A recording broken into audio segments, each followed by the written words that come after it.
সারোজ এক দেশ ইসরায়েল, এই সারোজ দেশ যে কোনো দেশের উপর আক্রমণ করছে, আজকে ইরানের উপর আক্রমণ করছে। আর ওই সারোজ দেশের বন্ধু ভারত সেও অবৈধভাবে পাকিস্তানের উপর আক্রমণ করেছে। এই ভারতের দোসর এবং ইসরায়েলের দোসরদেরকেও বাংলাদেশের মানুষ দেখতে চায় না। যাদের কথার সাথে যাদের কাজের সাথে ভারতের মিল আছে ওদেরকে আমরা পছন্দ করব না।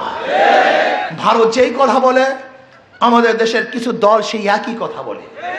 ভারত যখন নির্বাচন চায় আমাদের দেশের দলগুলি সেই সময় নির্বাচন চায়। ভারত যে বক্তব্য দেয় আমাদের দেশের কিছু লিডাররা সেই বক্তব্য দেয়। ওরা বাংলাদেশের লিডার নয়, ওরা ভারতের গোলাম, ভারতের দালাল, ওরা ভারতের দল।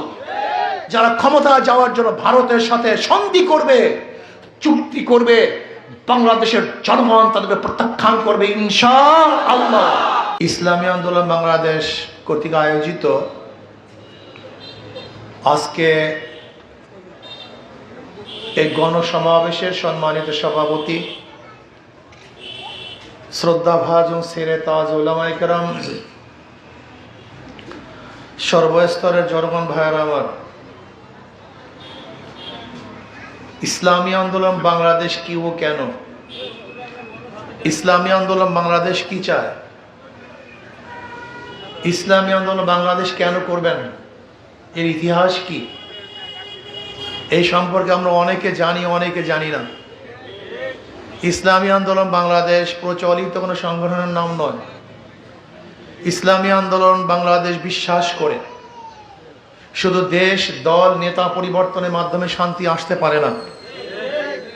ইসলামী আন্দোলন বাংলাদেশ বিশ্বাস করে যতদিন পর্যন্ত আদর্শবিহীন মানুষ, দুর্নীতিবাজ, লোভী, ডাকাত, চোর, গুন্ডা, বদমাশরা দেশের শাসক হবেন ততদিন পর্যন্ত এদেশ থেকে দুর্নীতি দূর হবে না, ডাকাতি বন্ধ হবে না। আমাদের দেশ দুর্নীতিতে 5 বার চ্যাম্পিয়নশিপ লাভ করেছে।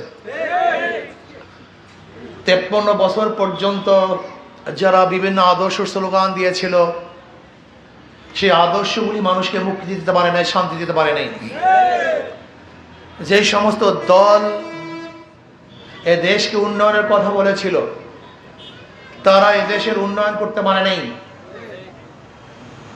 এদেশ স্বাধীন হয়েছিল সাম্য, মানবিক মর্যাদা, সামাজিক ন্যায় বিচারের স্লোগানের ভিত্তিতে। সাম্য, সামাজিক ন্যায় বিচার, সাম্য, সবাই সমান, গরিব ধনী, মুসলমান, হিন্দু, বৌদ্ধ, খ্রিস্টান প্রত্যেকের অধিকার সমান হবে। বাংলাদেশের নাগরিক হিসাবে প্রত্যেকের অধিকার সমান, সুযোগ সমান, ব্যবসা সমান, বাণিজ্য সমান, চলাফেরার অধিকার সমান, বক্তব্যের অধিকার সমান, শিক্ষা, চিকিৎসা, বাসস্থান, অন্ন, বস্ত্রের অধিকার সমান থাকবে। বুক ফুলিয়ে হাঁটবে, মানুষ শান্তিতে বসবাস করবে। কিন্তু না, সেই সাম্যতা আমরা দেখি নাই। যখন যেই সময় যেই দল ক্ষমতায় ছিল তাদেরই চাকরি হয়েছে, যারা ক্ষমতায় ছিল না তারা চাকরি থেকে বঞ্চিত হয়েছে। এই 53 বছর যেই সময় যেই দল ক্ষমতায় ছিল তারা পেট পুড়িয়ে খেয়েছে, আর যারা ক্ষমতার বাহিরে ছিল তারা ধুকে ধুকে মারা গেছে। এই 53 বছরে যারা ক্ষমতায় ছিল তাদের সুযোগ সুবিধা সব জায়গায় ছিল, কিন্তু যারা ক্ষমতায় ছিল না তাদেরকে জেলখানায় ধুকে ধুকে মরতে হয়েছে। এই 53 বছর যারা ক্ষমতায় ছিল হাজারো অন্যায় করার পরেও হাজারো খুনিরা মাথা উঁচু করে রাস্তায় হেঁটেছে, আর যারা নির্দোষ এরকম হাজারো মানুষ ওই আয়না ঘরে ধুকে ধুকে মরেছে। তার মানে স্লোগানের সাথে বাস্তবতার কোনো মূল ছিল না। আপনি কি জানেন 53 বছর তো দূরের কথা, মাত্র 16 বছরে কি পরিমাণে টাকা চুরি হয়েছে, কি পরিমাণে টাকা পাচার হয়েছে আমরা অনেকেই জানি না। আমাদের সমস্যা এখানে 28 লক্ষ কোটি টাকা, 28 লক্ষ কোটি টাকা দুর্নীতি হয়েছে, চুরি হয়েছে, ডাকাতি হয়েছে। প্রতি বছর এই বছর বাজেট হয়েছে কত? 7 লক্ষ।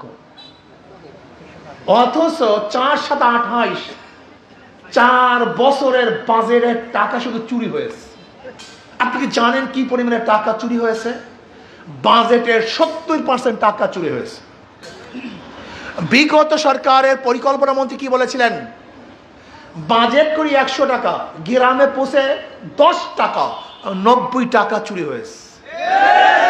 শুধু একটা কথা বলি যে পদ্মা সেতুর চেয়েও আলহামদুলিল্লাহ যদি কবুল করে, যে আন্দোলন করেছিলাম ভোলরা সেতুর জন্য, আমাদের ওয়াইস সাহেব মিছিল মিটিং করেছেন, ইসলামী আন্দোলনের জনগণ রাস্তায় নেমেছিলেন সেতুর জন্য, সেই সেতু পাস হয়েছে। অথচ আলহামদুলিল্লাহ সেখানে খরচের বাজেট পদ্মা সেতুর চেয়ে কম, অথচ দৈর্ঘ্য তার চেয়ে অনেক অনেক গুণ বেশি। আপনি বিশ্বাস করতে পারবেন না, বাংলাদেশের যেই পরিমাণে টাকা চুরি হয়, প্রতি বছরের চুরির টাকা দিয়ে 2টা পদ্মা সেতু করা যায়। 1 বছরের চুরির টাকা দিয়ে 2টা পদ্মা সেতু করা যায়। আমাদের বাংলাদেশের যেই পরিমাণে টাকা দুর্নীতি হয়, যদি এই টাকাগুলি দুর্নীতি না হতো তাহলে বাংলাদেশের প্রত্যেকটা জনগণ দরিদ্র সীমার উপরে চলে যেত। আপনি কি জানেন আপনারা কত টাকা ঋণী? আজকে যেই সন্তান জন্মগ্রহণ করবে আজকে, এবং আমার সামনে যারা আছেন, প্রত্যেকটা বাংলাদেশের জনগণ 1.5 লক্ষ টাকা ঋণী।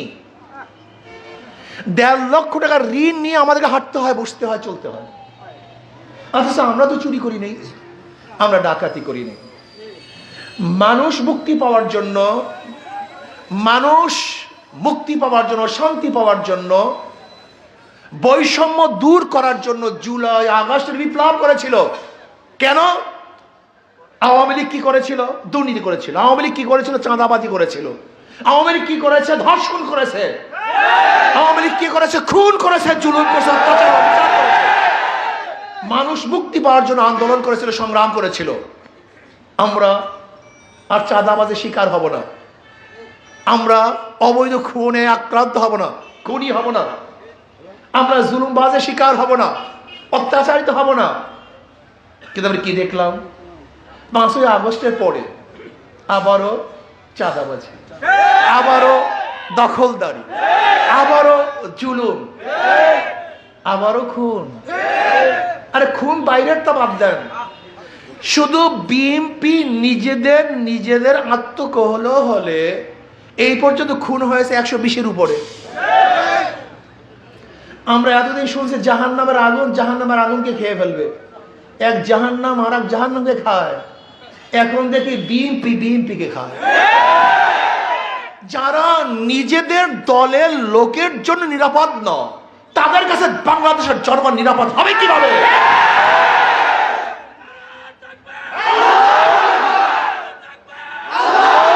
গাঁজা সেবন করেন না, মদ পান করে ভূত হয়ে যায়েন না, সেন্সকে ঠিক রাখেন।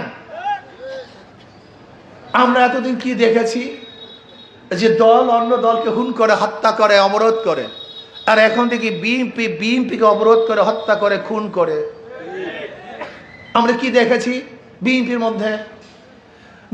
মধ্যে কমিটি গঠন করতে গিয়ে প্রতিদিন বাজাবাজি, প্রতিদিন মারামারি। যেই দল নিজের কমিটি গঠন করতে পারে না, সেই দলকে যদি ক্ষমতায় নেন, তার দেশকে সে কিভাবে শান্তিতে রাখবে? কিভাবে ঐক্য রাখবে? আজীব ব্যাপার।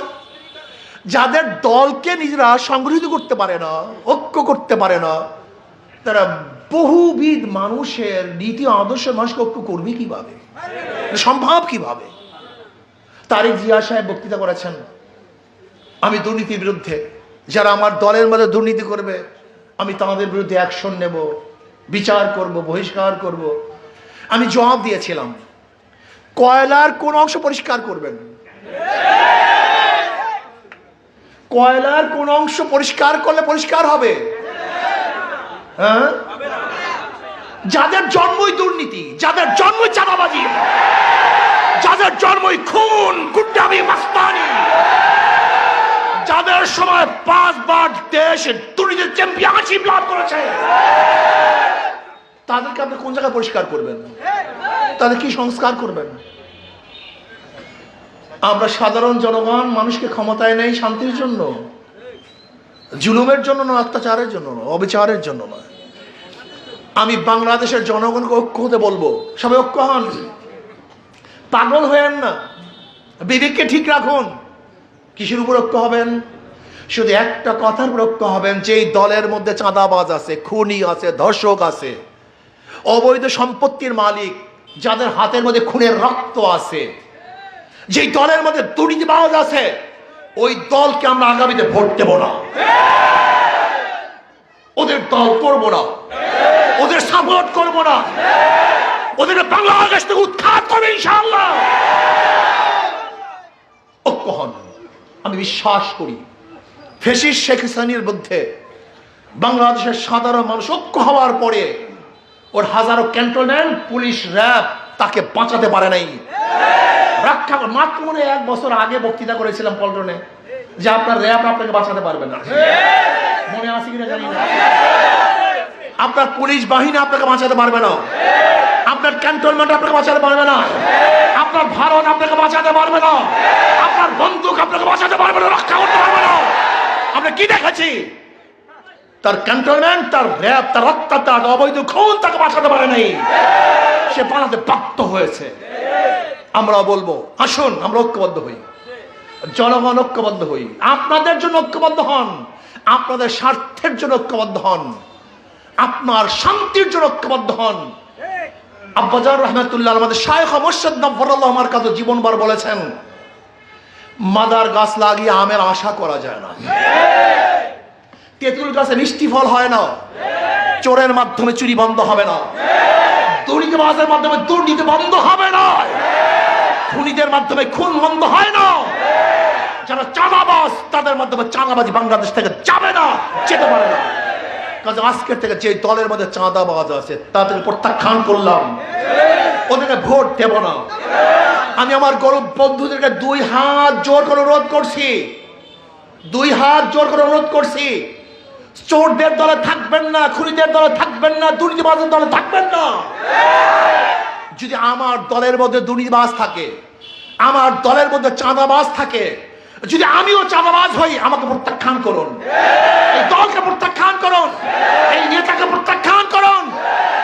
যতক্ষণ পর্যন্ত জনগণ চাঁদাবাজদেরকে প্রত্যাখ্যান না করবেন ততদিন চাঁদাবাজি বন্ধ হবে না, জুলুম অত্যাচার বন্ধ হবে না। আমরা কি চাই? একটা এমন দেশ চাই যেখানে গরিব, জেলে, চাষি, মজদুর, ঋষি, কামার, তাঁতি, শ্রমিক, সর্বস্তরের মানুষগুলি শান্তি পাবে, মুক্তি পাবে, স্বাধীনভাবে বসবাস করবে, তাদের বাক স্বাধীনতা থাকবে, লেখনের স্বাধীনতা থাকবে, চলার স্বাধীনতা থাকবে, বসবাস করার স্বাধীনতা থাকবে। অনেকেই বলেছেন, বিভিন্ন পত্রিকা দেখেছি, আগে চাঁদা দিতাম 500 টাকা, এখন দিই 1500 টাকা। আগে চাঁদা দিতাম 1 জায়গায়, এখন চাঁদা দিই 10 জায়গায়। শুধু হাত পরিবর্তন হয়েছে, চাঁদার পরিবর্তন হয়নি, চেহারার পরিবর্তন হয়েছে, জুলুমের পরিবর্তন হয় নাই। এই জালেমদেরকে বাংলাদেশের ক্ষমতায় আনবো না। আছেন তো রাজি ইনশাআল্লাহ? যুবক সন্তানেরা মাথা ঠিক করো, মেজাজকে ঠিক করো, গুন্ডামি বন্ধ করো, মানুষকে শান্তি দেওয়ার চেষ্টা করো। বাংলাদেশের কোন গুন্ডাতন্ত্র চলবে না, কোন গুন্ডাতন্ত্র অস্তিত্ব বাংলাদেশে রাখবো না ইনশাআল্লাহ। আমরা ঐক্যবদ্ধ ভাবে ইনশাআল্লাহ ইসলাম দেশ মানবতার পক্ষে লড়বো, লড়াই করতে থাকবো। জারোজ এক দেশ ইসরায়েল, এই জারোজ দেশ যে কোনো দেশের উপর আক্রমণ করছে, আজকে ইরানের উপর আক্রমণ করছে। আর ওই জারোজ দেশের বন্ধু ভারত, সে অবৈধভাবে পাকিস্তানের উপর আক্রমণ করেছে। এই ভারতের দোসর এবং ইসরায়েলের দোসরদেরকেও বাংলাদেশের মানুষ দেখতে চায় না। যাদের কথার সাথে, যাদের কাজের সাথে ভারতের মিল আছে, ওদেরকে আমরা পছন্দ করব না। ভারত যেই কথা বলে, আমাদের দেশের কিছু দল সেই একই কথা বলে। ভারত যখন নির্বাচন চায়, আমাদের দেশের দলগুলি সেই সময় নির্বাচন চায়। ভারত যে বক্তব্য দেয়, আমাদের দেশের কিছু লিডাররা সেই বক্তব্য দেয়। ওরা বাংলাদেশের লিডার নয়, ওরা ভারতের গোলাম, ভারতের দালাল, ওরা ভারতের দল, যারা ক্ষমতায় যাওয়ার জন্য ভারতের সাথে সন্ধি করবে, চুক্তি করবে। বাংলাদেশের জনগণ তাদেরকে প্রত্যাখ্যান করবে ইনশাআল্লাহ। আসুন দেশকে গড়ি, এই দেশের মানুষকে মুক্তি দেয়, দেশের মানুষকে শান্তি দেয়। ইসলাম হুকুমাতের বাহিরে কোন আদর্শ মানুষকে শান্তি দিতে পারে না। দেখেন তাদের কথার সাথে মার্কার সাথে ধোঁকাবাজি। যারা নৌকা নিয়ে নির্বাচন করে নৌকা চালাতে পারে না, যারা নাঙ্গল নিয়ে নির্বাচন করে নাঙ্গল বইতে পারে না, যারা ধানের শীষে নির্বাচন করেন তারা নিজেরা ধান কাটতে, যারা কাস্তে নিয়ে নির্বাচন করে নিজেরা কাস্ত চালাতে পারে না, যারা কুঠা নিয়ে নির্বাচন করে তারা লাকড়ি ফাটতে পারে না। মানে কথার সাথে তাদের মার্কার কোনো মিল নেই। ইসলামী আন্দোলন বাংলাদেশ এমন এক মার্কা, তাদের কথার সাথে কাজের মিল আছে। ইসলামী আন্দোলন, ইসলাম মানেই শান্তি, হাত পাখা মানেই শান্তি। ইসলামী আন্দোলন বাংলাদেশের পাখার সাথে মার্কার সাথে তাদের কাজের মিল আছে। যারা নির্বাচন করে তারা হাত পাখা চালাতে পারে, যারা সমর্থন করে তারাও চালাতে পারে। কেউ কার মার্কা নিয়ে ঘুমায় না, নৌকা বুকে নিয়ে কেউ শোয় না, ধানের শেষ বুকে নিয়ে কেউ হাঁটে না, চলে না, ঘুমায় না, নাঙ্গল বুকে নিয়ে কেউ আরাম করে না। কিন্তু হাত পাখে এমন এক প্রতীক, যে প্রতীক সব জায়গায় থাকে না, বুকের মধ্যে থাকে। মানুষ যখন ঘুমায় তখন বুকের মধ্যে নিয়ে ঘুমায়। এটা বুকের প্রতীক, কলিজার প্রতীক, শান্তির প্রতীক। আমি বিশ্বাস করি হাত পাখা যদি বিজয় হয়, এই জনগণ বিজয় হবে। হাত পাখা বিজয় হলে বাংলাদেশ সংরক্ষিত থাকবে, গোলামীর জিনজির থেকে চিরতরে মুক্তি হবে ইনশাআল্লাহ। আসুন না শান্তির প্রতীক হাত পাখা আমরা সবাই ঝাঁপিয়ে পড়ি ইনশাআল্লাহ। সব মার্কা দেখা শেষ, হাত পাখার বাংলাদেশ। নারায়ে তাকবীর। মার্কা আছে, কোন সে মার্কা, কোন সে মার্কা, সবার মার্কা। আল্লাহ আমাদের সবাইকে কবুল করে নেন।